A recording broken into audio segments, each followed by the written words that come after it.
Good morning. Thank you so much, Bob Giddens, for your friendship and your leadership and the flattering introduction. I appreciate your reading it just as we gave it to you. I want to acknowledge Richard Harris and Hal Smith of the Urban League and Richard Harris of Northeastern for helping to convene today. The co-chairs of today, Mark Conrad and Bill Moran, who are standing over here on the side, thank you. And I welcome all the out-of-towners, but let me see a show of hands of how many people are from Massachusetts.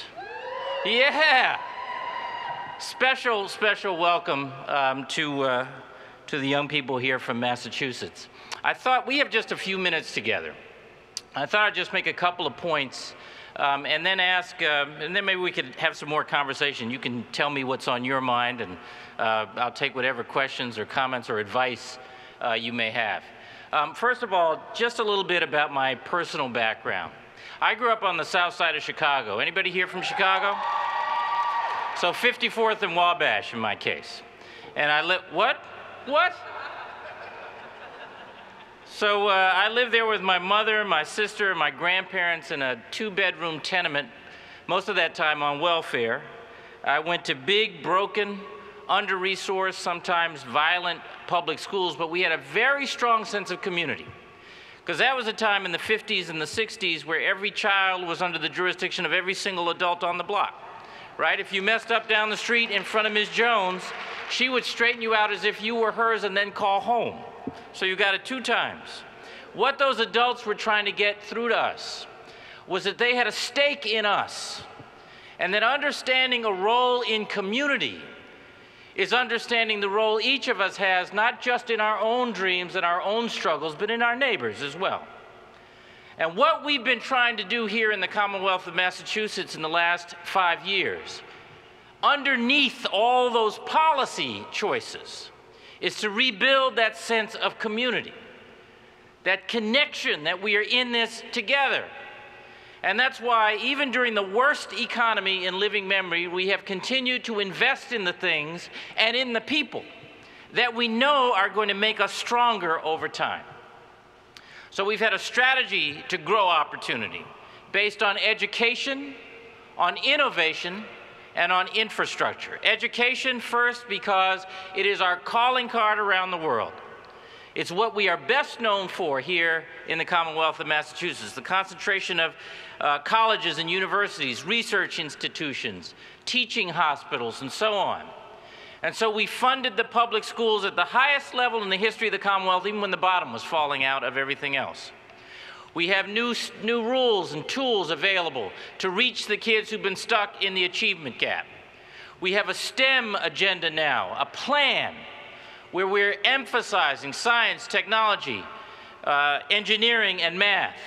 And we are getting results, you should know. Those young people from Massachusetts who raised their hands are a part of a Massachusetts legacy where we are #1 in America in student achievement and have been for every one of the last 5 years.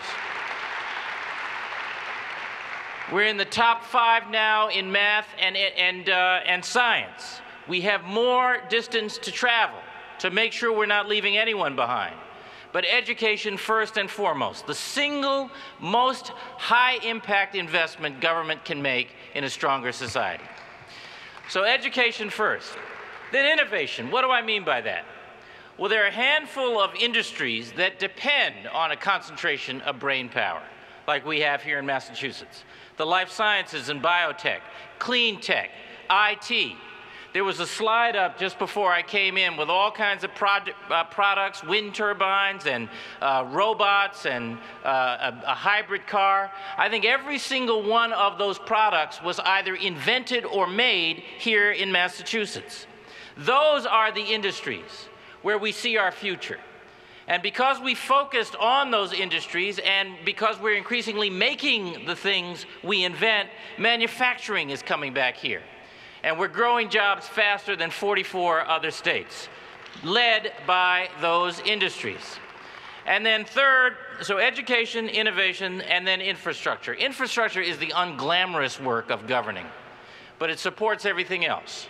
Roads, rails, bridges, broadband, assuring that there is high-speed internet access in every corner of the Commonwealth, including in rural parts of the state. Public and affordable housing. We're rebuilding our public college and university campuses. All of that creating jobs right now, but a platform for growth out into the future. So why? Again, because we are about trying to leave a better Commonwealth than we found. That's what a community has to be about. Seeing our stake in our collective best interests and our collective best tomorrows. And I'm honored to be with you all. Thank you so much for having me. Now tell me what's on your minds. Questions, comments, advice? Yeah. Say your first name and what bus you traveled on. Keith? All right.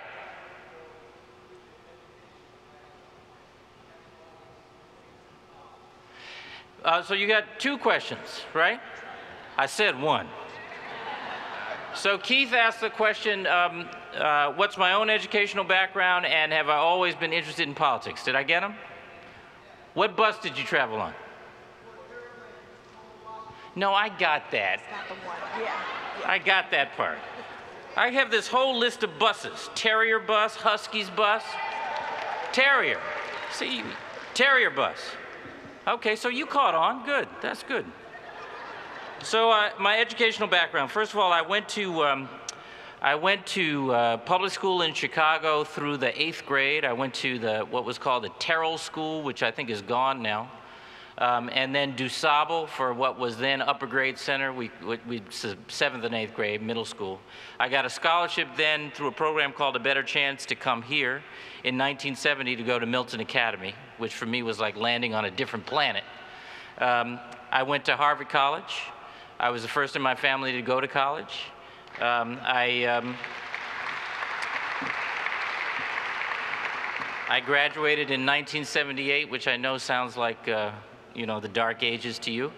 I had a year then living and working in Africa, in Darfur, in Sudan. I came back to Harvard Law School and graduated there in 1982. So that's my educational background. I've always been interested in politics, but more as an observer and a participant on the margins. This is the first time I've run for elective office. I have served in public office once before in the Clinton administration when I was head of the Civil Rights Division. But I've been mostly in the private sector for most of my career. Anybody else? Yeah. Hi, my name is Kayla Barnett. I'm from Springfield, Massachusetts, and I rode the Red Sox bus. All right. My question is, we all love music, and I would like to know how we get music lessons back into the public schools, because you guys have cut that down lately because of the school budget. Yeah. Actually, we haven't, guys, cut it down. Oh, well, thank you. But what was your first name? Kayla Barnett. Kayla? Kayla. Where are you in school? I'm New Leadership Charter. Okay, good for you. That's great. So, art, exercise, experiential learning, all of them high impact in terms of educating the whole child. In fact, in the Achievement Gap Bill, those are the things that are being reintroduced in the underperforming schools in order to bring those achievement levels up. There are choices made at the local level, however. That is, I think, what you're referring to, because the state's been funding, as I said, at ever-increasing levels, but at the local level, they've been making choices, and in many cases, to eliminate music. My father was a professional musician. There was always music in our house. There are studies that show that studying music actually enhances math skills, for example, that there's a connection between those two. And by the way, you know, beyond that, music and art generally complete us. So I feel very strongly they should be in schools. Now, we have not mandated that at the state level. And some people are asking that we do, that we assure in the interest of a complete education, a whole child education, that we mandate music. We haven't gone that far. Okay. But I agree with you that it is, it's important as a part of a complete education, whether you study an instrument or study music generally, or music appreciation. And if you're like my own daughters who are constantly connected to their, things, Yes. Music is certainly a part of your life.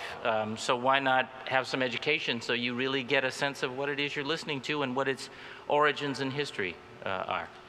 Thank you. Thank you. There was a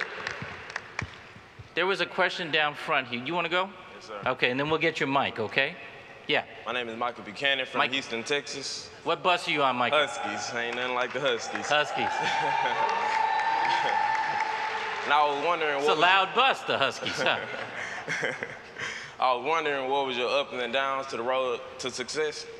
My ups and downs? Yes, sir. Well, there are always ups and downs. I mean, do you have time? I had, well, I'll give you one example. We have, I'm always making the point, I support we have standardized testing here in the schools, and I support it. I come to it reluctantly, or I should say I come to it, I didn't always start there because I personally stink at standardized tests. It took me 3 tries to pass the California bar, the bar exam after I finished law school. Now, it hasn't kept me from being a successful lawyer. I've been a partner in 2 law firms. I've argued in the United States Supreme Court. I've written in law journals, but it took me 3 times to pass the bar, and it did a number on my confidence when I was, working my way through that. I have, I've applied for jobs I didn't get. I've applied for apartments I didn't get. I mean, I've all kinds of stuff. It hasn't all come easily, but I am a great. I've internalized some lessons from my grandmother. My grandmother used to always say, hope for the best and work for it. And I have a very positive outlook. I stay positive. I keep looking forward, and I do not look back. What has happened has happened. I keep going forward. Hi, my name is Bethany. I'm from Elyria, Ohio. I'm on the Patriot bus, and I just wanted to know, what were the 4 other states leading in technology? Leading in technology? Oh, they don't matter. No, I can tell you a couple. Silicon Valley does well. They haven't actually added a job in a number of years, but they still churn out a lot of ideas and a lot of patents. More and more Texas is turning out patents, inventions. Michigan has been a competitor with us for battery manufacturers, the next generation batteries for hybrid vehicles, for example. There's a company called A123, which makes the batteries for many hybrid cars and buses. They are a Massachusetts company. They're large production for the big installations like the buses and so forth they do here, but we lost out on the car manufacturing to Michigan because Michigan has been investing really hard in trying to cultivate that part of their tech sector really related to the auto industry. So those are a couple that I think are doing pretty well. Yeah. Any of those surprised you? Are they about what you would have thought? Pretty much? Okay. Your turn. Hi, I'm Latricia Agee from Rochester, New York, and I'm also on the Northeastern Huskies bus. All right. And I was wondering if the budget crisis is not approved by August 2nd, how is it going to affect the STEM and other educational programs you support? Well, it's not going to be good on any level. We know that all we know is that, Letitia, is that the Treasury Department has the authority to decide which bills to pay, but we don't know which bills they will choose to pay. And what we can do and are doing here in Massachusetts, and I think most other governors are trying to do the same thing, is just figure out how much cash we can pull together to carry us for how long while we are waiting for whichever payments are going to be delayed on account of this. But I'll tell you, from where I sit, we could use a little less politics and a little more patriotism out of the people in the Congress these days. There's a small group of frankly radical representatives who are holding the United States economy hostage. And what I just said is likely to get on the news. Go ahead and put it on the news, because it's the truth. One more? Yeah.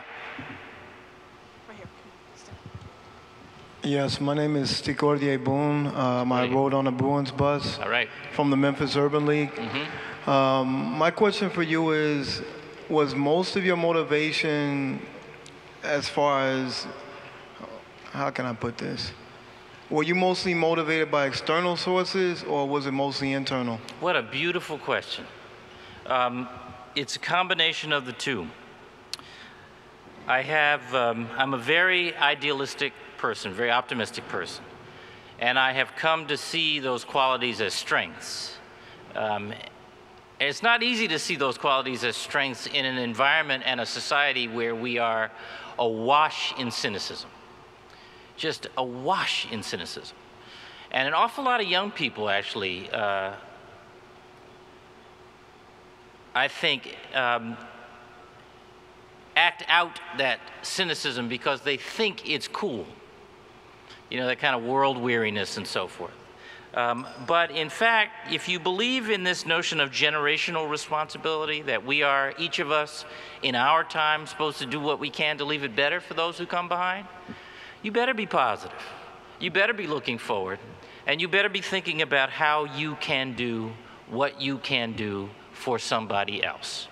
And so some of those lessons were external lessons as I was growing up, from family or teachers or total strangers for that matter. But I've internalized them over time. I'm 55 on Sunday, and those lessons have made all the difference in the world. It's a beautiful question, though. Thank you.